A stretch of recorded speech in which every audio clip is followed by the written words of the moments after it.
O Palmeiras e o Flamengo receberam uma punição diferente por causa de brigas das suas torcidas organizadas. O Palmeiras, nos próximos 5 jogos, não poderá ter torcedores na ala que ficam as torcidas organizadas. E o Flamengo em 3. E em jogos fora de casa, as duas equipes, elas não poderão ter membros de torcida organizada, qualquer menção a esse tipo de facção. Eu acho que é uma decisão acertada, ela é diferente, talvez até um pouco confusa, tem muito torcedor organizado que vai dar um jeito de entrar e participar do jogo, mas de certa forma coíbe e pune os verdadeiros culpados, porque as torcidas organizadas são 100% culpadas das confusões que acontecem em estádios. Tudo bem, Cleison? Tudo, Pasqueta. Um abraço a você, um abraço ao André, um abraço, amigos ligados aqui na PUC TV. Prestei muita atenção nessa manchete sua com relação a essa reunião agora do Conselho Deliberativo do Vila Nova. Pode mais uma confusão, Arnaldo? Pode? Pois é complicado. O Vila vem de uma vitória, está prestes a realizar um clássico, e aí de repente vem essa situação de uma reunião ordinária que acontece no Conselho Deliberativo, e essa questão aí do Guto pressionado, de repente, renunciar. E aí a gente sabe que tem um grupo de conselheiros que quer a renúncia do Guto. Acredito que ele não vai com essa conversa para a reunião.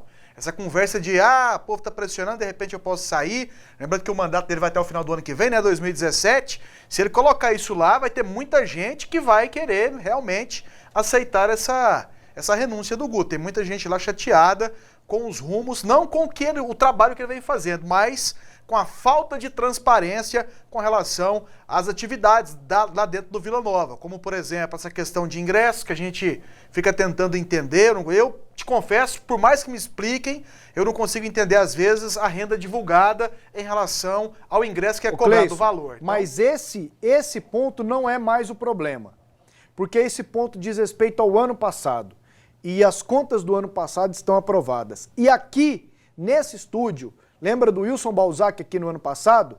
Eu perguntei para ele, e esses trâmites utilizados pela diretoria executiva para vender ingresso? Ele falou, isso é um assunto interno e o Conselho Deliberativo já aprovou. O Balzac falou isso aqui. Então, se alguém hoje lá no Vila Nova reclamar disso, querendo levar trem lá do ano passado, vocês aprovaram. Não sei se é para comentar isso disso agora? Não, não é.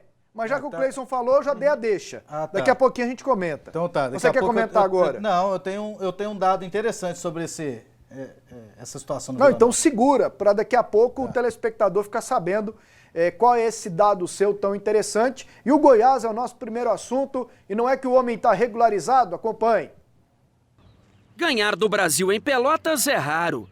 E o Goiás está ciente da situação. Inclusive, um jogador que conhece bem o adversário. Joguei o gauchão lá, sei como é que é. E é guerra, é jogo de duelo, jogo onde quem tiver mais vontade, e desculpa a expressão, mais culhão, vai vencer o jogo. Wesley Matos cumpriu suspensão automática e deve retornar à equipe nesta sexta-feira. O jogador é mais um a sair em defesa do técnico Léo Condé. O treinador não tem culpa de nada.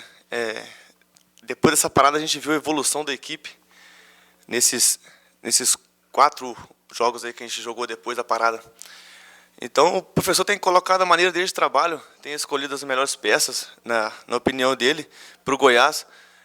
Então que a gente não perdeu nenhuma partida depois da volta da parada. Na 16ª colocação, as opiniões dos jogadores estão divididas entre o risco de rebaixamento e brigar na parte de cima da tabela.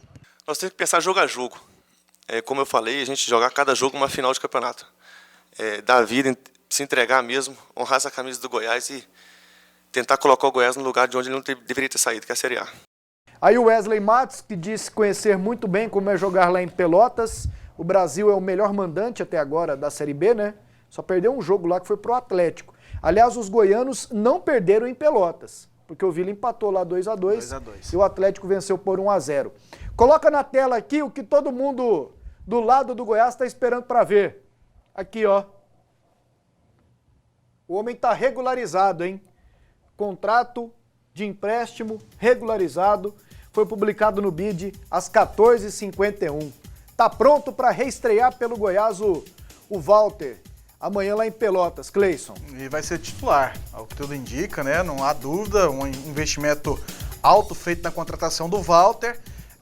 O Léo Condé chegou, inclusive, antes da partida contra o Criciúma, a treinar o Walter na equipe principal.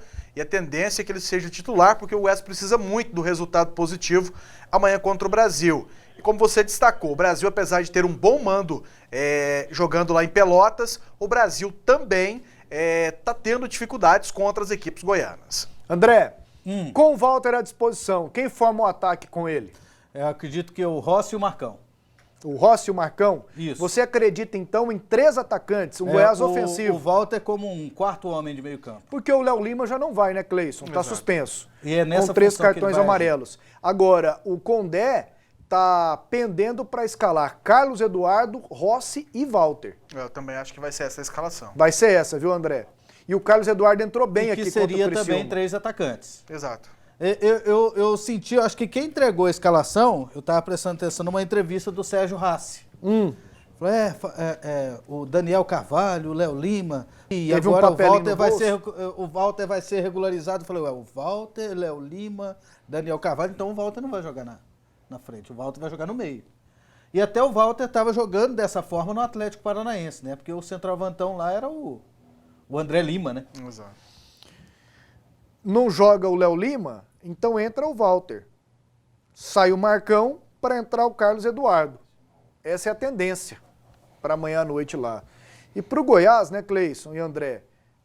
Perdido por 1, perdido por 10. O Goiás empatar jogando fora não vai adiantar Não vai resolver muita coisa, não. Né? Tem que ir à luta. Principalmente por conta, se tivesse vencido o Criciúma aqui, o empate lá até que seria um bom resultado.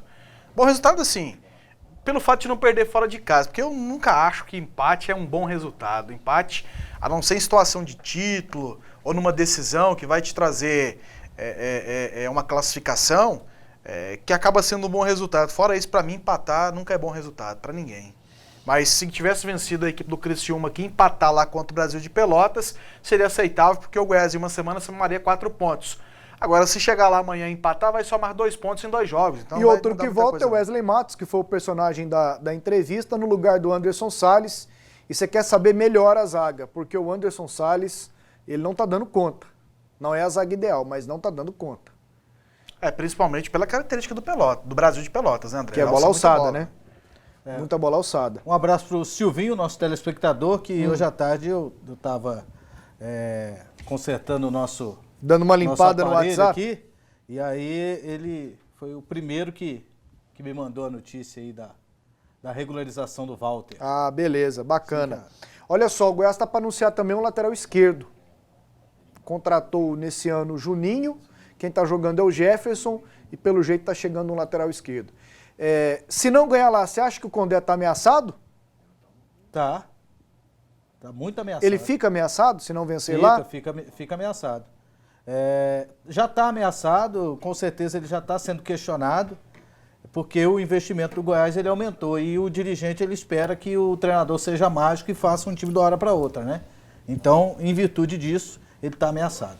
Fica ameaçado, e aí eu vou tentar entender essa situação, porque o prazo para mudar de treinador já passou.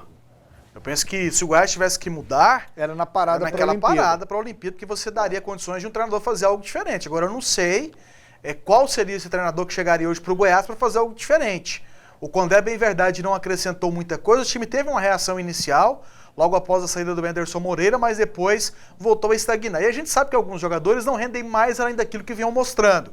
E aí o treinador muitas vezes acaba sendo exigido porque ele tem que tentar buscar soluções dentro do próprio grupo, né? E o treinador muitas vezes ele tenta insistir com alguns jogadores, o que foi para mim, em determinado momento, o erro do Léo Condé, mas não ficaria surpreso não, Pasquetto, não ficaria surpreso, mas tentando entender a cabeça do dirigente, porque a hora de mudar treinador já passou. A diretoria do Goiás não tem esse feeling hoje, de trocar o treinador na hora certa. Não tem esse feeling. E vai tropeçar mas em um ou outro jogo e vai acabar trocando na hora errada. E não vai adiantar nada. Só aí vai gastar serão dinheiro. 3 técnicos no ano, por enquanto.